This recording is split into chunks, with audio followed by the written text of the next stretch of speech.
180センチ、175キロ。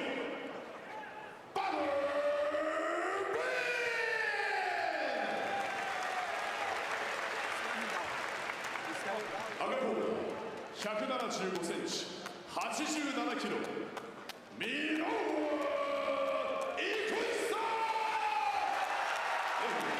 Ikuhisa Minowa involved in another David versus Goliath battle, and you'll recall that back at Bushido 10, he scored a first-round TKO over one of the biggest guys to ever compete in MMA, Giant Silva.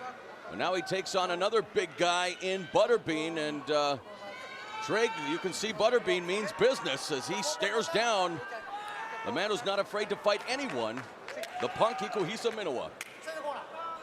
The interesting thing is they're almost the same height. I just noticed. Yeah, they're exactly the same height, 5'9". It's just Butterbean tips the Toledos at almost 200 pounds more. And Minowa with a drop kick, landing on his feet, and that definitely electrifies the crowd early on, but he just bounced off Butterbean. And it doesn't take long for the crowd here to get behind Ikuhisa the Punk Minowa.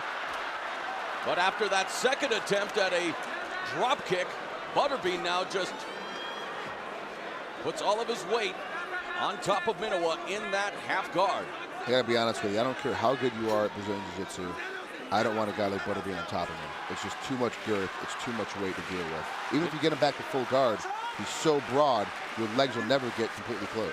You know, the longtime followers of Pride Fighting Championships will remember Daiju Takase taking on Emmanuel Yarborough back in the day, and that's bringing up images right now here because that massive weight advantage, but Minowa again wanted this fight. He's the guy who gets it. He wants to entertain the crowd. He, of course, wants the win, but he knows that fights like this put him on the map. And now it's just Butterbean content to cinch in a headlock and really just distributing his weight right on top of Minowa. And what does Minowa have to do here? He's got to somehow reverse the situation by sliding out. He needs to keep sliding out to his left. He's almost out right now. If he keeps sliding out, if he can pop his head through, he can actually take Butterbean's back. He's in a position to actually get there right now with just a little bit more pressure. He almost has it, and there it is. Nice sweep nice there. Sweep attempt. Yep. Right into side control trick. Great job passing the guard on the way over.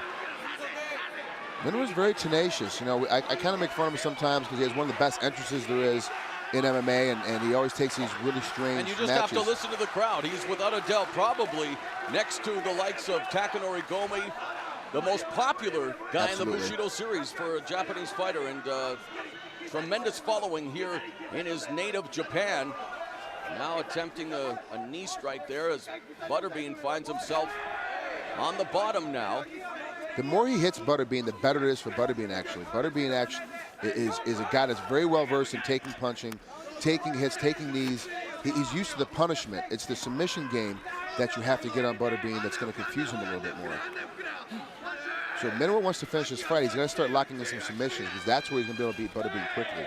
To keep hitting him, you're actually going to keep him in the game, keep him in the fight. Butterbean has fought mixed martial arts here in Japan, in Hawaii, United States, and now making his debut in Pride Fighting Championships Bushido, the special added challenge match as Minowa wanted to fight Butterbean, has gotten his wish, and now controlling from the side.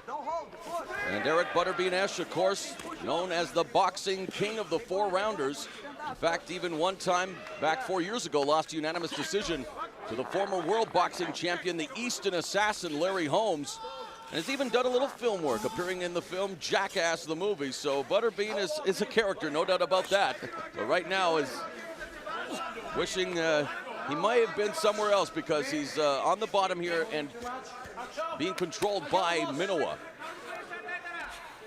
It's very tiring for a guy like Butterbean who's not used to this position. Not sure, there's always, every sport, every position is a place to kind of relax and take a breath. And Butterbean's not sure where that is in this position because he hasn't been here that often. Trig, talk about the differences in the culture of the fight fan between the fans here in Japan who are firmly behind this matchup and maybe the fans in North America will be looking at this and saying, okay, what's happening here? Well, the thing is that we always like to prove the small guy can beat the little guy, which is really how mixed martial arts got started throughout the world, was proving that the smaller guy could beat the bigger guy. And this is one of those matchups where a guy that's obviously a better striker, it's obviously a better position guy on his feet, can get beat by a guy that's a lot smaller than him. And that's what everyone wants to see, is that is the submission game, is the fight game. There he's maneuvering now for the armbar. Butterbean has that elementary defense there. As you can see, he's doing a good job of holding on to his grip there. But now Minowa's extending it. Tapped up. Oh, wow. And Minowa records the win over Butterbean. 4:26 of the opening round via submission. Ikuhisa the Punk Minowa moves over the 500 mark to 8-7 in Pride Fighting Championships. Let's replay some of the action. That drop kick was something else. Great drop kick. Obviously he was hoping to knock Butterbean down with it the first time, and when he chose to hit it the second time, he was hoping to as well, and he just kind of got underneath him. They didn't show the sliding of him getting into the arm bar, and it's the way he did it, taking his time and really cinching it up bit by bit.